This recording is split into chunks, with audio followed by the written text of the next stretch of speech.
In Greek mythology, Astyanax was a prince and the son of Trojan Prince Hector. His birth name was Scamandrius, after a river near Troy, but the Trojans named him Astyanax, or Lord of the City, because his father protected the city as a fierce warrior. Anyway, excruciatingly long story short, per Homer's Iliad, Astyanax is hurled out of the city of Troy as a baby by Odysseus and killed.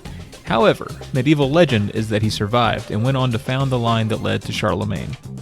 Okay, now to the NES game that, aside from the title, has nothing to do with any of that. In a land of deadly dragons and ghostly skeletons, you are Astyanax, warrior of Rimlia, on a treacherous journey to rescue Princess Rosebud from the evil wizard Blackhorn. Fight the forces of darkness with 3 magical spells, fueled by 5 mystical power sources. Master 3 special weapons through 12 exciting levels of play. Astyanax for the Nintendo Entertainment System. Live action that never ends. From Jalico.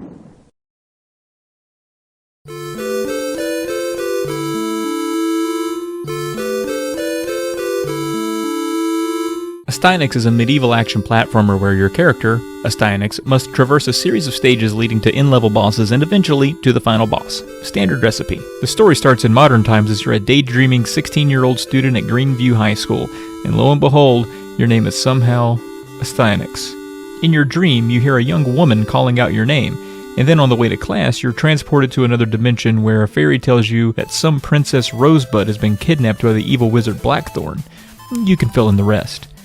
The first thing you'll notice about the game is the size of Astyanax's sprite. He's huge, especially for an NES game. This chews on the game's memory and causes slowdown and flicker that hamper much of the game. Compound that with a bunch of dazzling enemies on screen and it can get a little choppy. Astyanax swings an axe until he picks up the axe in each stage, which somehow gives him a sword, but you can switch back and forth. You get a ton of life for each stage, shown at the bottom of the screen, but with the number of enemies flying at you, big and small, the ginormous size of your sprite, and the questionable hit detection, the life meter goes down pretty quick on some levels. You may find the occasional refill along the way by breaking open these statues. The lifesaver is your magic. You can temporarily freeze enemies or dish out screen-clearing attacks by pressing up and attack, like Castlevania.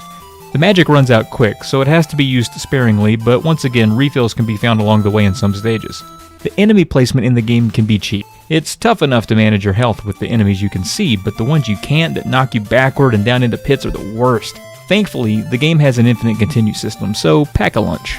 There are 6 levels with 2 stages in each level. You fight a sub-boss and a final boss on most. The bosses are actually pretty neat looking sometimes, although once again, you run into the issue of being big and unwieldy, so taking damage is going to be a given. The melee attack uses a refilling meter, sort of like Secret of Mana on the Super Nintendo.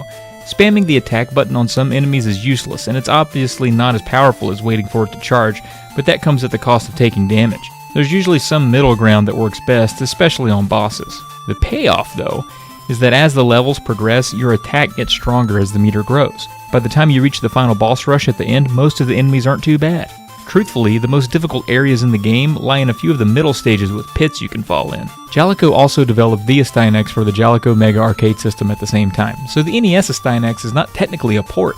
The games share similarities in the use of magic and general theme, but the arcade version skips the narrative mostly, has different level layouts, more enemies, and a slightly different drop rate for power-ups. It also has a 2-player component, which the NES game does not. It's not bad.